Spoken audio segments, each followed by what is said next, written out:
tonight. We are going to talk about the Book of Common Prayer tonight. You need a mic. I need a mic. I'm so sorry. Give me 1 minute, please. How can we have new batteries in the mic?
So there you go, all of you are right on time, and I'm the one holding us up.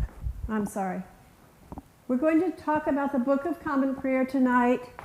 I have had people ask me several times before why the Episcopal Church uses the Book of Common Prayer instead of the Bible.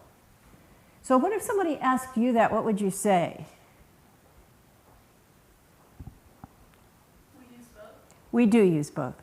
In fact, we use the Bible extensively in our services, and much of what comes from the Book of Common Prayer is actually from the Bible.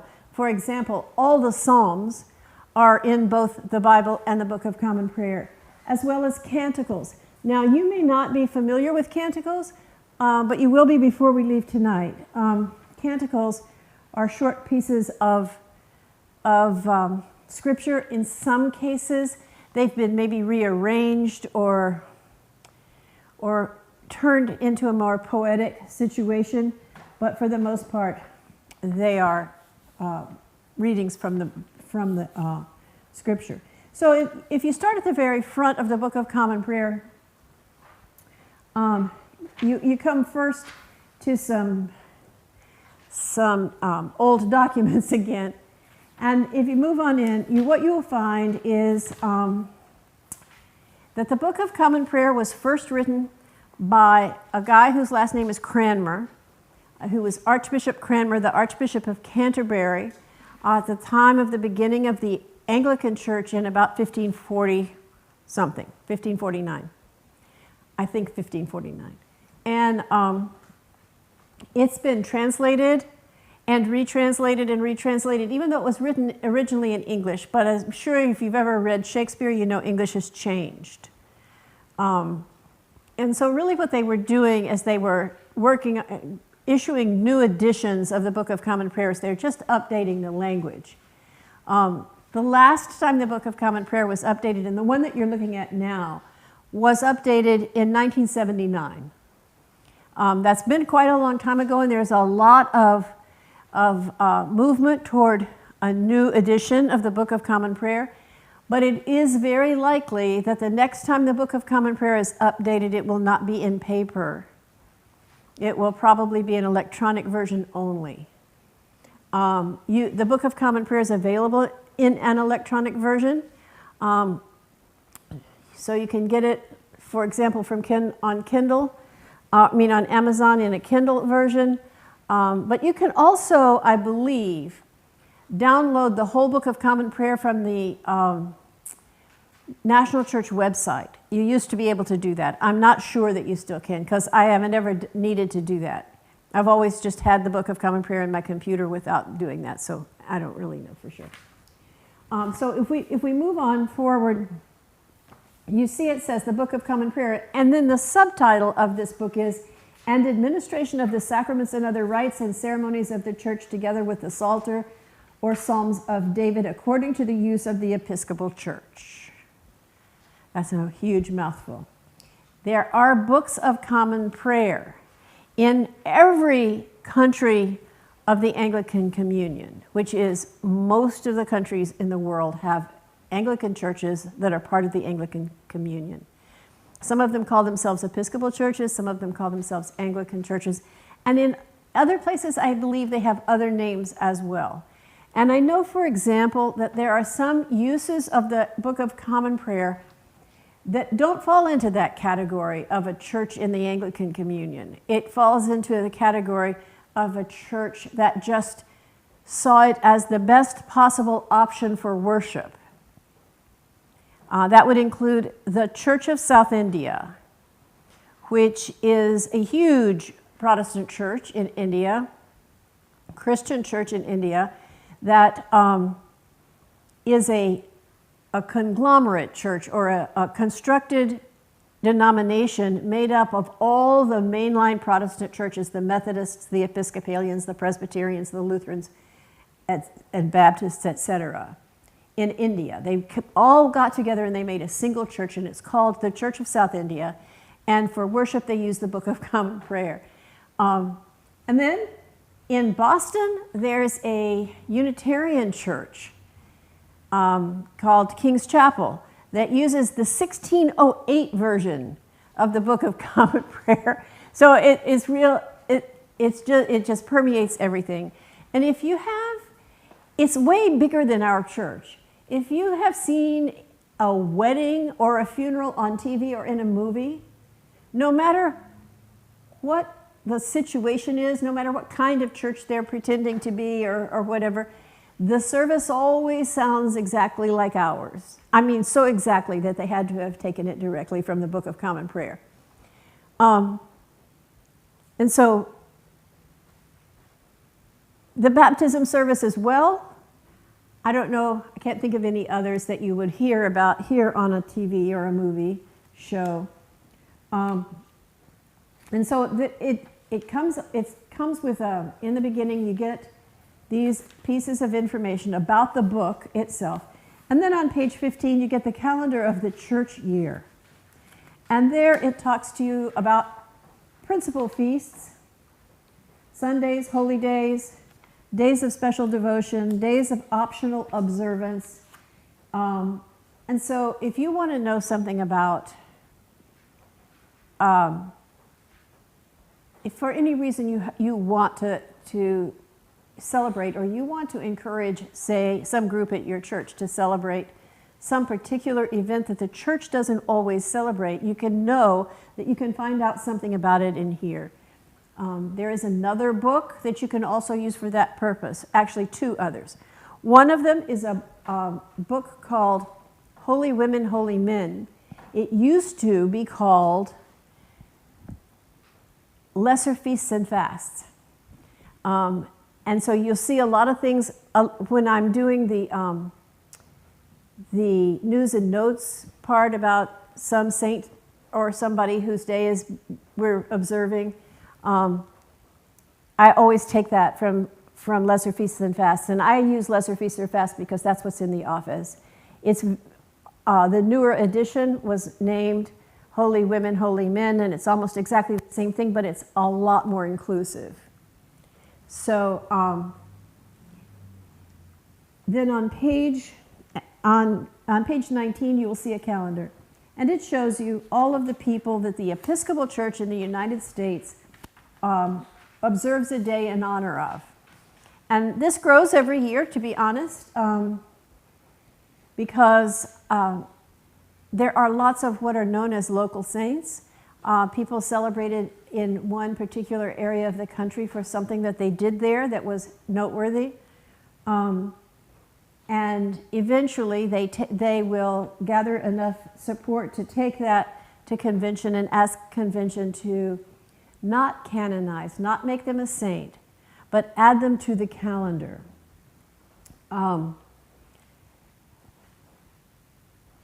Just a minute, if I can think of her name. Polly Murray is an example of that from our neighborhood right around here. Polly Murray was born and grew up in Durham, and she has had an absolutely fabulous life, and we will do something about that as soon as we can have a real youth group, as soon as we have enough young people for a real youth group, then we'll have a youth group Bible study about Polly Murray, and we can go visit her house and the museum that's there for her. She's fascinating, a fascinating, fascinating woman who you will be impressed with. She's impressive. And she was recently added to this calendar, although I'm not sure on what day. And it won't be in my Book of Common Prayer because it's too old. But it goes through the whole year, and these are the very same people that you find in Holy Women, Holy Men. But in Holy Women, Holy Men, you get 2 pages dedicated to each one of them. It's a whole book, and it has on one side a biography, and on the other side it has suggested prayers for that day. Same goes through other kinds of the kinds of feasts that have to do with Jesus' life. And then, starting on page 37, we have Daily Morning Prayer, Rite 1. It starts at the beginning of the day with number 1. There are 2 morning prayer services. One is Rite 1, the other is Rite 2. Now, the prayer book before the 1979 prayer book was the 1928 prayer book, and the 1928 prayer book had a lot of these and thous and quite a few fairly obscure words in it, and some obscure constructions of sentences. And when we changed to the 79 prayer book with really updated language, they knew there were going to be people who were offended by that, because you know that Jesus spoke Elizabethan English, right? Come on, guys. Jesus did not speak English at all. The Elizabethan period came 1,600 years beyond Jesus' lifetime.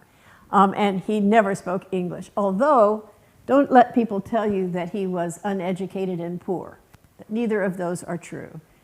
Jesus spoke and wrote at least 3 languages. And we have pretty good evidence of that. So, daily morning prayer is first. And Rite 1 in the Book of Common Prayer is always a hangover or a leftover, if you like, from the 1928 prayer book. It's always older language, but not quite as old as the 1928 prayer book. It is not that in 1928 people spoke like that. It is that in 1928 they still wanted to have the traditional language, the language of the St. James Bible, for example, which is not even the best translation, but it was very well respected as being one of the very first Bibles translated to English. And so you get, I will give thee for a light to the Gentiles, that thou mayest be my salvation unto the end of the earth. Now, there's nothing wrong with that language. You know, they're all words that still exist, right? It's just an old construction, and it sounds really dated. So after Rite 1, you come to Rite 2, and it's very much, please let me tell you that Rite 1 is not identical to the 1928 prayer book, but it's very reminiscent of it. And so, Rite 1 of everything, and we have Rite 1 funeral, Rite 1, 2 different Rite 1 communion services in here, Rite 1 morning prayer, Rite 1 evening prayer. There are lots of Rite 1 services in here. They will not ever be in the next one, next Book of Common Prayer. The only time today that I routinely have a Rite 1 service is if somebody really old dies who grew up with the 1928 prayer book like I did and has specifically asked for that. Then I will do a Rite 1 funeral. Other than that, we're finished with Rite One. Now, in Lent, I've made a schedule. Every Sunday in Lent, I'm going to use a different communion service. One of them will be Rite One, just so that we can do that and feel how it feels. When I was in a church that had its birthday, a 50th birthday. This church is about to celebrate its 200th birthday. And one of the things that we did was a historical look at the Anglican/Episcopal Church. And we did services all the way back to 1658. But I could barely read it. I had to practice for 2 weeks to be able to read it, even though it was in English. So daily morning prayer. Why would you have a daily morning prayer? Anybody know? Well, every priest is supposed to wake up in the morning and read morning prayer every day. The morning prayer has its own lectionary. It's a 2-year cycle. But what you're reading is longer than it is on Sunday. And it's more consecutive. So it's like you put down the Bible today and you pick it up like you're reading a book. Tomorrow you'll read the next thing.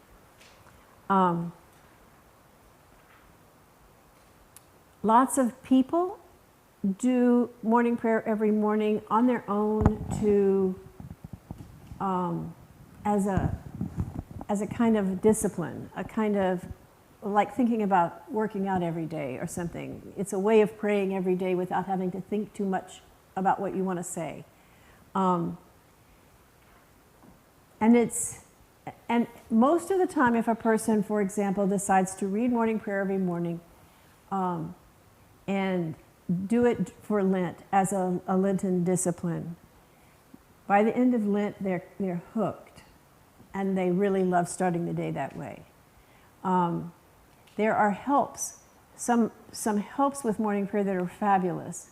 There are different monasteries that have provided websites where they read morning prayer aloud every morning.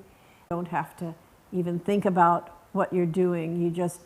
It becomes almost mantra-like to say morning prayer.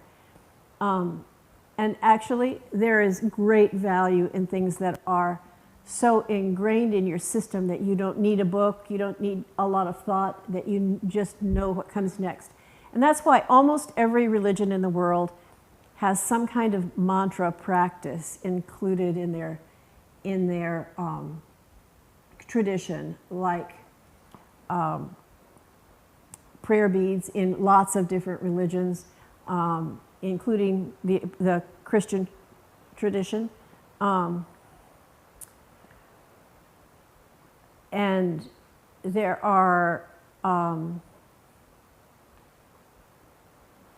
repetitive prayer is one of the things that marks almost every religion, where people say the same prayer over and over again over time.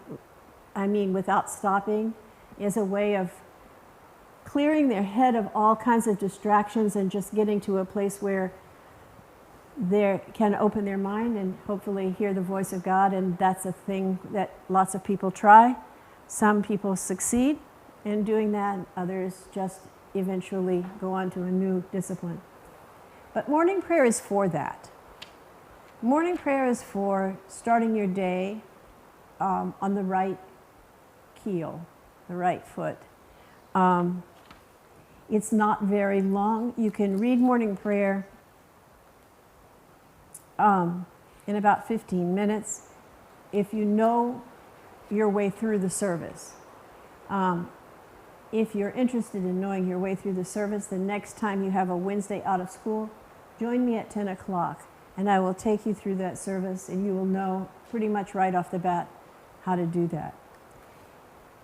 We will also be doing, in Lent, a service of communion with morning prayer. Instead of the whole Eucharist service that we typically do on Sunday, you can also do a morning prayer service with Eucharist. And we're going to do that one of the Sundays of Lent as well. When I was growing up in the church, communion was only one Sunday a month. And on that Sunday, we did the Eucharist service like we do today every Sunday.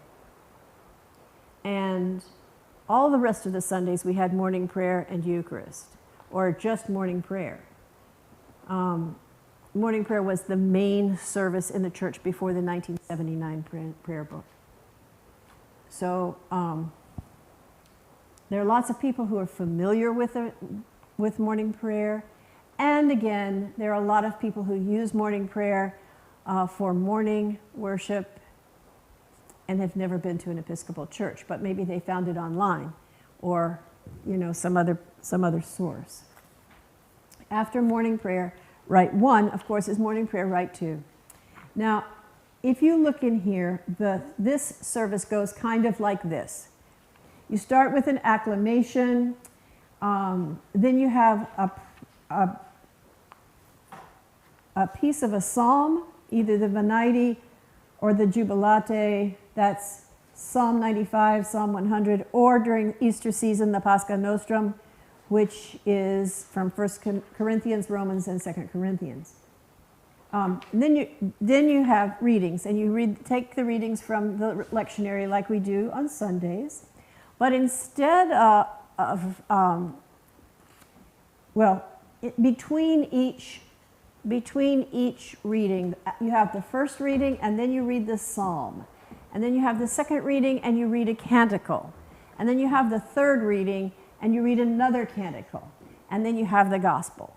So you read at least 2 canticles in each service. And listed here in the morning prayer service are, just a minute, I think it's 21, but I may be wrong. 21 canticles. And you can choose. You can just choose which one to read, or sometimes you get hooked on the canticles and you want to keep going. After that, there's the Creed, and then the Lord's Prayer, and some suffrages, which are the same things as the prayers of the people, but much, much, much shorter. And then you say the collect for the day, and a couple of other prayers which you choose at random, and you're at the end of the service. So it's prayers and readings, super simple. We are in the Book of Common Prayer now. We just finished morning prayer, which ended on 102, and we're going to begin the order of service for noonday on page 103. So morning prayer 2 is just like morning prayer 1, but different language and different canticles. Some overlapping canticles. On page 103, an order of service for noonday. What these little services do, they're intended to be used by you without a leader. So they're not complicated. And what they do is they give you a structure and some options. So if you do it every day, you don't have to do the same prayers every day. The order of service for noonday, even if you have readings and maybe even a hymn, like, for example, we do noonday prayer anytime we're having lunch with the bishop. When the priests are all gathered with the bishop, and we do that several times a year. We always have noonday prayer straight up at 12 o'clock, even if somebody's in the middle of a sentence. We stop and have noonday prayer, and then we continue. Noonday prayer is very short. No more than 10 minutes, but it's very short, but very comforting and sweet. And then we have the order for worship for the evening, and that's going to be evening prayer. Well, first of all, there's one that's just a minute. It's just like sitting around your dinner table. You could do it sitting around your dinner table. It's 5 minutes of prayer because it's evening time. And then you have daily evening prayer, and that's a regular service. You can have evening prayer with communion, or evening prayer by itself, just like morning prayer. And it's structured a lot like morning prayer, almost identically. The difference with evening prayer is that there are not a whole bunch of canticles to choose from. There is simply the Magnificat and the Nunc Dimittis, and that's all, and you use both of them every time you do evening prayer.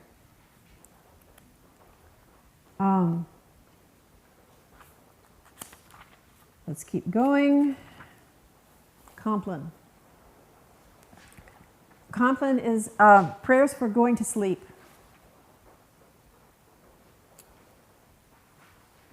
And it starts on page 127. I'm just going straight through here. In the case of Compline, it gives you a whole bunch of psalms to choose from, but you wouldn't want to choose more than one. It's just a going to sleep, relaxing, getting finished with your day, putting aside whatever's bothering you, and moving on. And then now the next thing we have is page 136, are daily devotions for individuals and families. You can find a prayer in here for in the morning. You can find at noon. None of them is more than one page. In the early evening, at the close of day, da da da da da da. I mean, it just takes you right through the day in much shorter form. The next thing you see will be on page 144 is a list of suggested canticles for morning and evening prayer, but you do not have to take their suggestions. It's just a way to rotate through the canticles without getting stuck on one or two. Now, this is not the only order of service that's accepted in the Episcopal Church. There are other orders of services, and some of them published in books that have been accepted by the church as perfectly good worship.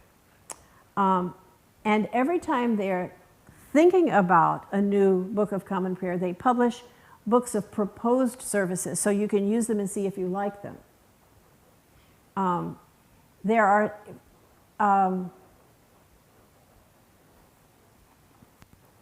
just a minute.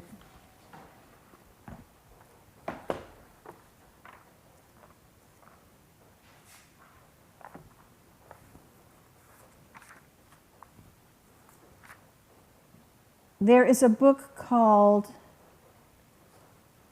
All Desires Known, and it is came out about 20 years after the Book of Common Prayer. It is akin in some ways to the Australian Book of Common Prayer, which is very popular among American people who just really like the language of the Australian Book of Common Prayer, or the New Zealand Book of Common Prayer. And you can always use those if you like. It really has a kind of a feminist perspective. It came out in the 80s when that was really, maybe the late 80s, when it was that was just a time when that was how people were thinking. Then we have the Great Litany, which is a huge prayer of thanksgiving and supplication. Pretty much saying thank you for all the good things and please, please, please, please, please, please, please for the rest of the things that need to happen in the world. The Great Litany is said by people who are looking for a prayer or a piece of a prayer that will suit their needs for the moment. Then we have the collects. You know how you have a collect for each Sunday in the bulletin? They're all listed right here in this next piece of the Book of Common Prayer, and we're moving up, working our way to baptism. So that takes you through the hours of the day, and that hours of the day are usually referred to as the hours. Under collects, you have both traditional and contemporary. You would want to use the traditional ones with a Rite One service, and they're repeated again in more modern language in the contemporary ones. So there's still another possible one for every day of the year. And still some more, lots of collects. A collect is a word that means prayer. Okay, then we come to Ash Wednesday. Now, Ash Wednesday is right around the corner. It is in February this year. So who knows when Ash Wednesday comes? What day is it? Anybody know? Yes. Wednesday? It is Wednesday. Thank you. Great job. Anybody else want to tell me how we figure out where it goes in the calendar? So listen to this. Probably no one will ever tell you this again. And you don't really need to know, but it's an interesting thing to have sort of in your head.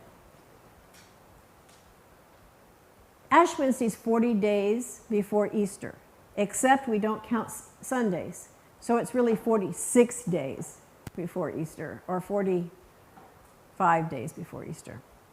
So we don't count the Sundays, right? So it's 40 days, not counting Sundays, before Easter. The thing about that is that still doesn't give you a date, because Easter moves all over the place.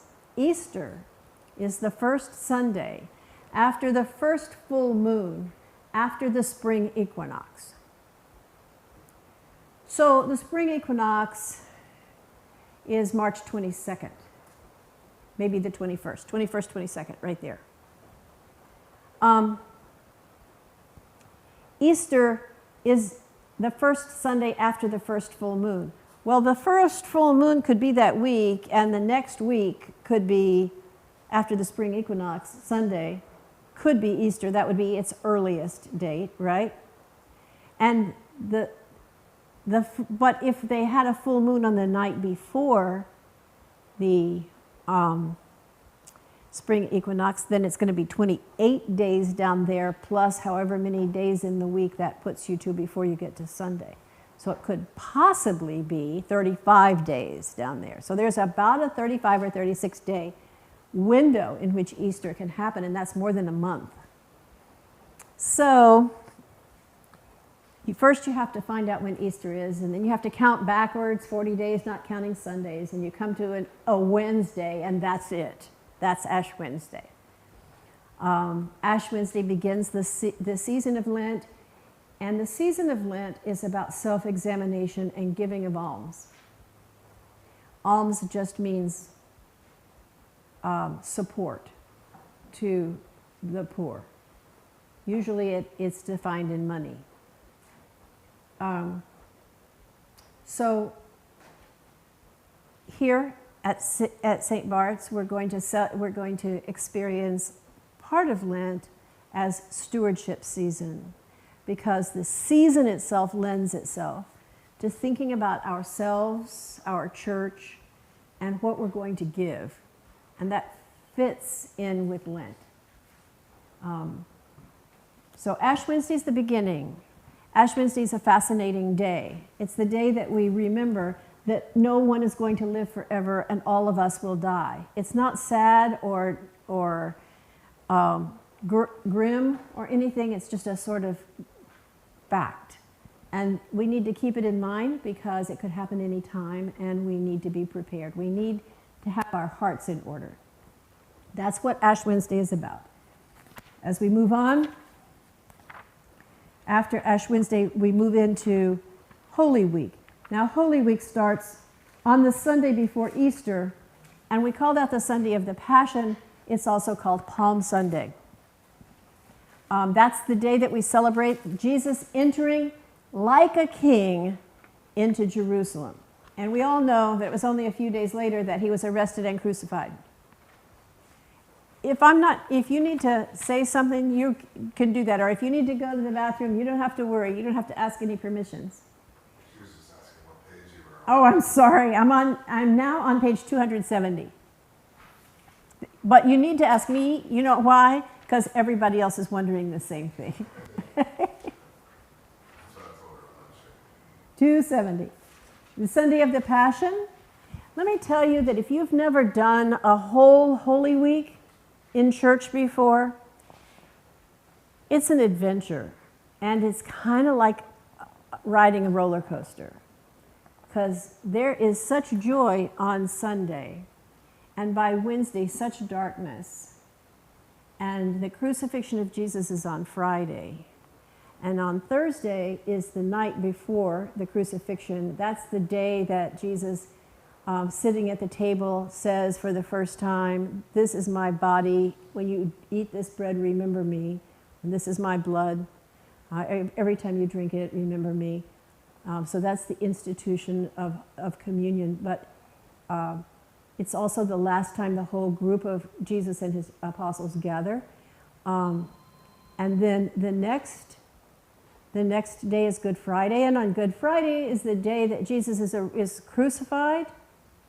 Saturday is very, very quiet day in the church that day until nightfall. Because remember, according to Hebrew tradition and the whole Old Testament, every day begins at sundown.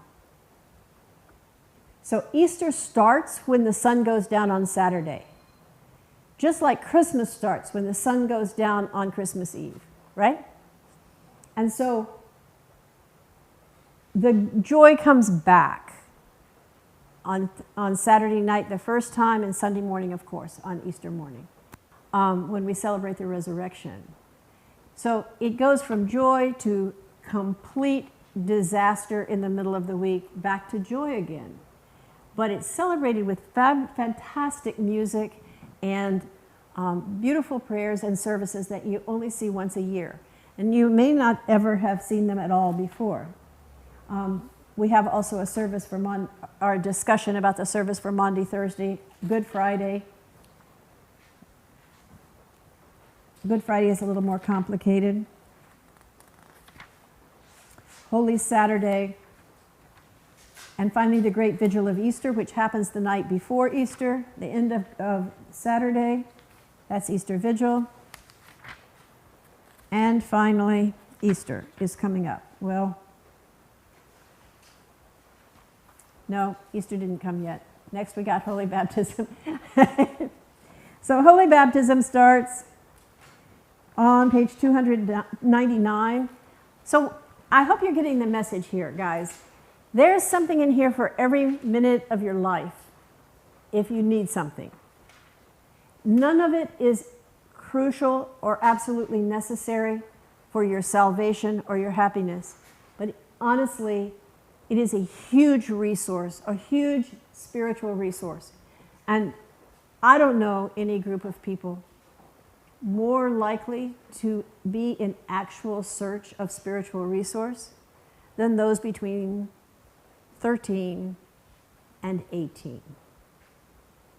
That is a time when people can be so happy beyond belief, and so miserable. And maybe in the same day.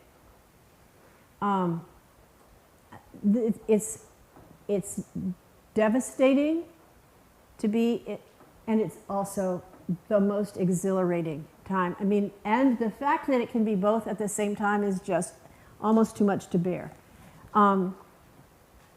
It seems like everything is bigger than it used to be, and than it will be again in the future. Everything is felt with more emotion. And there's nothing wrong with looking for some spiritual calm place, or some place that's spiritually safe. The Book of Common Prayer is a great place to look. There is something for everything. For everything. So we're up to baptism. I think that you've probably been to a baptism before and are familiar with that one. It goes on through. Okay, Holy Eucharist, Rite 1.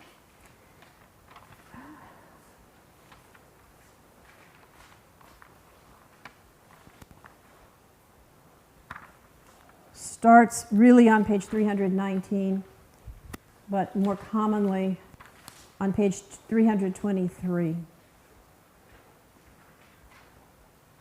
So let me just read this to you, something that's totally familiar to everybody. So you just get the feeling of Rite 1. We're going to move right on through it, okay? And we're going to move pretty quickly through all of the options for Eucharist because you've probably experienced them all. Almighty God, unto whom all hearts are open, all desires known, and from whom no secrets are hid, cleanse the thoughts of our hearts by the inspiration of thy Holy Spirit, that we may perfectly love thee and worthily magnify thy holy name through Christ our Lord. Amen.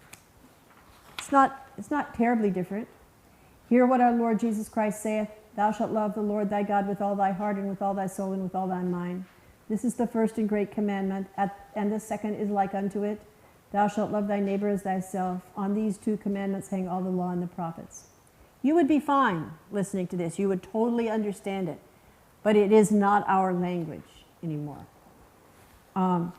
So that's Rite 1. There are 2 options for Rite 1, just like there are 4 options for Rite 2, Eucharist. So we come to, on page 355, we come to the Holy Eucharist Rite 2, and this is the one we're really familiar with, right? This is the one we do every Sunday. So you go back to Holy Communion on page where it says 361. Right underneath that it says Eucharistic Prayer A.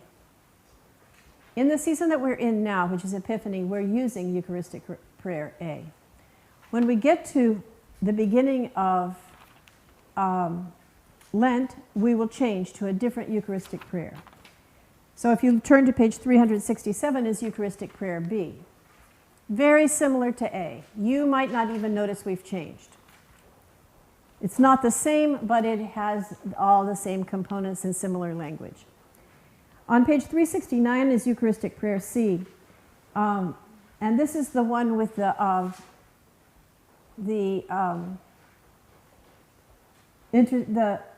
planets and their courses in the vast expanse of interstellar space. You know that one? I know you've heard that one, right? I've been going to Halloween parties as the vast expanse of interstellar space for about 20 years. That's my go-to costume.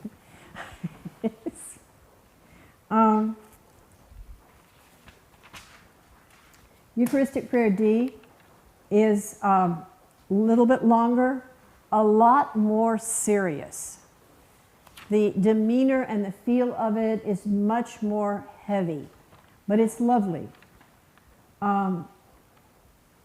And then are things that you need for the Eucharistic prayer. I've turned it now to page 376, where we have a list of offertory sentences. I always use the same one: ascribe to the Lord the honor to his name, bring offerings, and come into his courts. That comes to my mind first thing every day, every time. Prefaces. At the very beginning of all of the Eucharist services, right at the beginning of communion, there's a little portion that is specific to the season. It's about 1 or 2 sentences long, and you may not even have noticed that it changed, but you can see them here, the prefaces for each of the seasons. Right now, we're using, because in the mystery of the Word made flesh, you have caused a new light to shine in our hearts. You can listen for that on Sunday. Prefaces for other occasions, and now we get to the prayers of the people, and all of you know that there are 6 forms of the prayers of the people, and that also changes in this church with seasons. There are some churches where it's just every single day the whim of the priest. That's interesting. And then on page 394, we come to the collects at the prayers. At the end of the prayers of the people, I always add a prayer, and these come from the collects at the prayers, and that comes right before we have confession, so you'll know where to listen for that. Right before confession, we have the collect, and then we have the peace right after. Now you can have, starting on page 396, you can have communion in special circumstances. Think of a special circumstance where you may want to have communion, or where you may find. At a wedding. What else? Funeral. At a funeral. Mm-hmm. What about someplace not in the church? Well, hospitals for sure. I take communion to people in the hospital all the time. How about, I do communion for people in their houses very often on the night before a family funeral.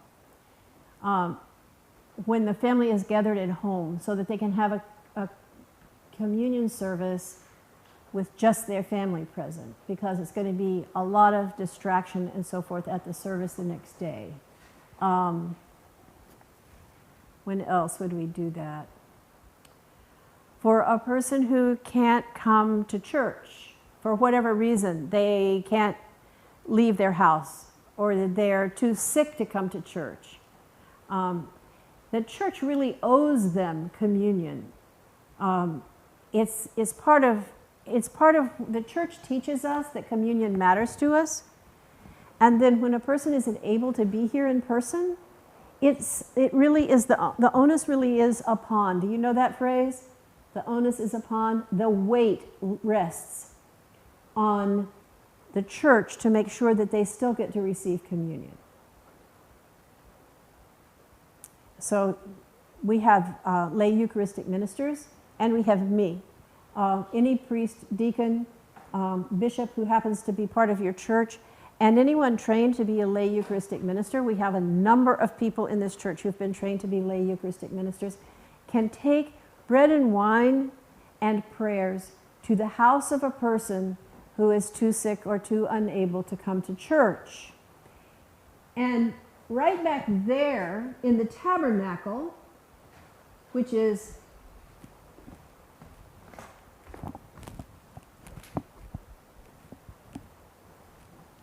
right here, we have bread and wine that are already consecrated.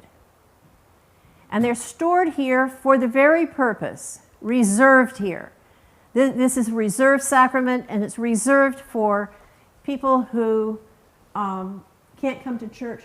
Or if I'm giving out communion and I run out, I can use what's in the box without consecrating again. So that box is called a tabernacle or an aubrey. I don't know why it has two names. What's in it is the reserved sacrifice. And that light up there that is never turned off is called the tabernacle light, or it's called the, I'm going to forget. I'll think of it in a minute. It's got another name. And as long as there is reserved sacrament in that little box over there, the light has to be on. The only time we turn it off is when there's no reserved sacrament, and that usually only happens on the night of Maundy Thursday. Okay, so this gives you ways to take communion to somebody who isn't in church or who is not here for a service. Okay, the next thing is page 400 is an order for celebrating the Holy Eucharist. Now this is for you guys. This is for anybody who wants to have communion or make up a service. And I would think, honestly, I would think it would be fabulous if some of you would get together and write a service that we could have sometime. Because it's something that is not only possible, but even encouraged. Here, it tells you the things that you have to do, the things that you have to have, and the things that need to happen. There are really not that many of them. And then after that, there are some forms, other forms that you haven't ever seen before probably, for celebrating the Eucharist if you want to, in a different way, in a way that's different from what is typical. And now we have pastoral offices, and I'm going to just tell you right now, pastoral offices are what the pastor does. I'm not actually serving as pastor. We call the priest the rector. I'm not actually serving as pastor unless I'm doing a pastoral thing. Some churches call their minister a pastor from no matter what they're doing, right? But pastoral things are things like caring for the congregation, and they include confirmation, which is done by the bishop and is part of the baptism service, celebration and blessing of marriage,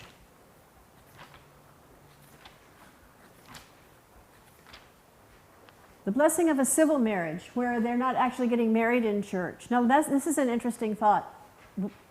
Most countries in the world require you to get married by the government. in front of a judge or a magistrate or some government official. And then you can go to church and have it blessed. So that the marriage ceremony in the church is simply a blessing of a marriage that's already taken place. That's true all over Europe. It's true in most countries. In the United States, the government has entrusted churches with doing the job of their job, but you still have to register that marriage with the government. And so you have to get a license to get married, and I have to sign it and mail it in if I've married you. But you can go get married at the courthouse and come over here and get a blessing. That's how marriage started, actually, is that on the way home from the courthouse, people would stop and have a blessing on the front porch of the church. And so then we have an order for marriage. All right, this is something I really want to talk about, the reconciliation of a penitent. This is confession. This is where you do some self-examination and you go in front of the priest and you say out loud the things that you've done that you need to be forgiven for. And there are two whole ways of doing that here. And it is, in fact, we call it reconciliation, but it is in fact confession. And when somebody asks you, now this is what you need to take from confirmation. Yes, what is the difference between the Episcopal Church and the Catholic Church? You need to know, because it's a question that people ask all the time. They'll say, I know the difference. You don't believe in the Virgin Mary, wrong. And you don't have confession, wrong. We do have confession every single time we have communion, immediately before communion. Because when we have asked for forgiveness for our sins, we are as pure as we can be, and it won't last long. So we go straight to communion after the general confession. But there are times when things that people have done wrong are things that are bothering them. And they really need an opportunity to hand that over to someone else. And for those purposes, we have 2 services of reconciliation. And for the way that I handle reconciliation, and different priests do it differently, but the way that I handle reconciliation is if somebody comes to me and says they want to have confession, or they want to make a confession, or they're interested in reconciliation, I say, read this book and come back next month. And the book is all about discovering not exactly what you've done wrong, but what kind of wrongs you are tempted to do.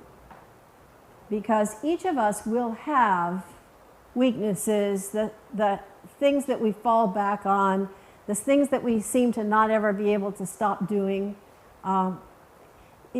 Think about it on a small scale. If you have a brother or a sister and you just can't help but poke them because you know their weak spots, that's the kind of thing that you need to think about how to stop doing that. And part of, since the 1600s and the writings of Jeremy Taylor, the Episcopal Church has been very involved with the idea that confession is not only about asking for forgiveness, but also about a change in our life, about effecting a change in the way we are, the way we feel, the way we perform in life. And so it's not okay to come and say, I'm sorry, I want to be forgiven, and go back out before you get out the door and start over again, doing it again. Everybody needs to be making an effort to overcome the things that they are tempted to do. And it's different for everybody. So therefore, coming to confession involves some thinking about yourself and some self-examination, and then coming and having the blessings and having and then coming back next year to talk about how you're doing, or in 6 months, or what. I mean, it's a process, and it's serious. And I'll tell you the truth is that Most Episcopalians don't do it. But it's a wonderful opportunity. It's a great resource.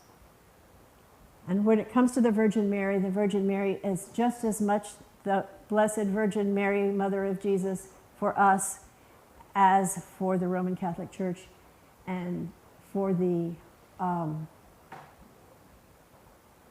Orthodox Church as well. So please know that. The real difference is that we have different polity. We have a different way of making the political kinds of decisions, the laws of the church. We don't have a pope. There isn't anybody who stands in the place of Jesus Christ and makes unchangeable decisions. That doesn't exist in our church. And it falls down to look like this. In the Roman Catholic Church, when the priest says something, there is one answer. What would you say if the priest said to you, you need to come to confession on Saturday? What would you say? If you were Roman Catholic, you would say, yes, Father. It's the only answer. It is the only answer. Yes, Father, because the authority of the bishop that comes from the Pope, that came from Jesus, in their understanding of things, is that same authority comes out of the mouth of the priest. So if the priest says, you need to do this, you say, yes, Father. Nobody ever says that to me. Possibly not just because I'm an Episcopalian.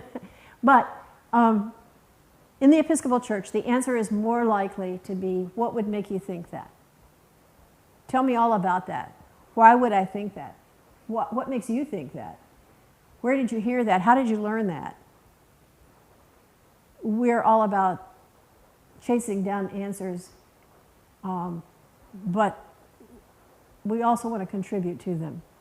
And it is really, I think, a wonderful way to find and build a community of seekers and searchers, as well as I think it's a real strength of our polity that it's necessary to listen to what everybody has to say in the whole. Everybody has equal access to God, in other words. Your access to God is the same as mine. And the only difference is that I've been to school for a long time and spent a lot of money learning a lot of stuff, but it might not be right. It's still just someone's opinion. So the rest of the book, we only have a couple of minutes. I'm so glad we got to confession because that's one of the primary things I wanted to talk about. The rest of the book includes the Psalms. Wait a minute. 2 services for burial, and if that is something that is fascinating to you, we will be doing Burial Rite 2 on Saturday at 2 o'clock, and you're very welcome. Ordinations of bishops, deacons, and priests. Blessings of new ministries. We're going to have 5 new members of the vestry, and we will have a blessing for their new ministry as vestry members. Blessings of consecration of a church. This one was consecrated a long time ago. I would think probably on its 200th birthday celebration they would have a reconsecration of the church just for general purposes. And then the Psalms start on page 583. And let me say about the Psalms, every single psalm from the Bible is in your Book of Common Prayer. Every single psalm. Some of them more than once, because a bunch of them are back here in these other parts of the services. But every psalm is here in the Book of Common Prayer. And every psalm is in the Bible. The thing is, a lot of people have trouble finding their way through the Bible and finding things in it. After that, we have prayers. Now, this is important, and then we're going to be finished. On page 814, we start with prayers, and there are prayers for everything you can think of. I one time had to bless a bus, and I didn't know what to say. And so I found a prayer in here that worked. I just had to change about 3 words, and everything was good. And then after that, there are Thanksgivings, and then we get to what we talked about last week, which was all the stuff about old documents of the church, the documents of the church. This is the Book of Common Prayer. It's super handy. It is not making us into any kind of thing that is somebody else's idea. All of these things have come out of General Convention. Every service is a committee of General Convention. If you ever want to serve on it, you'd be welcome there. It contains the things that we need to get through, to use, to worship. It's handy. It's not the Bible. It's not the Bible. But it is a handy book. Like I said in the beginning, way back, a while back, we have as much reading or more than any denomination of churches in the United States or anywhere from the Bible every Sunday. We read a lot of scripture in the service. Now, last thing I'm going to say is, I have done this before. I've read the whole Bible out loud to my parish. Reading in 1 year, reading every morning at 7 o'clock except Sundays. If anybody ever wants to do that, either on your own time or with a friend or with me, please let me know, because it's a daunting task and people rarely make it through. Unless you have a particular reason for wanting to read the Bible, it's not necessarily true that you will be able, people get bogged down in things like long lists of ancestors, right? Of names you can't pronounce. But it is quite a feat to read the whole Bible in a year. And I'm happy to do it with someone. I'm happy to do it with a group. And I'm happy to do it just to help you. A friend of mine, Marek Zabriskie, wrote a book called The Bible Challenge, Reading the Bible in a Year. And he has it all mapped out for you, what you read every day. And you can do it on your own without any problem at all. Or you can do it with one other person, because it's sometimes nice to have a challenge with somebody else to help you when you can't wake up in the morning. Or you can ask me and we can start a group. So, thank you all so much for coming all this time. And I'm so excited about confirmation. I really am so excited, and so is Bishop Jennifer. I talked to her for about an hour yesterday. She's super excited that we have so many great people who want to be confirmed. And I hope that you will, well, I know I will see you on the 5th. If you have any questions, you know where I am. You can ask them now in front of the whole group, or you can ask me individually on Sunday in a corner, or whatever you want. Anytime you want, you can call me up. Oh, we have cupcakes if you want to talk about it right after this. And there are cupcakes. Let's go. Lots of guys. Lots of what? Dies. Oh, let me tell you all also that we have alternate things for people. If you or anyone in your family has a problem with gluten, we have gluten-free wafers you can ask for at the altar. And we have, for people who cannot drink wine, we have grape juice. If grape is the thing that you can't tolerate, you just have to always remember that any part of communion is all of communion. So. You're remarkable. You're so funny. Thank you. Oh, my pleasure. My real pleasure.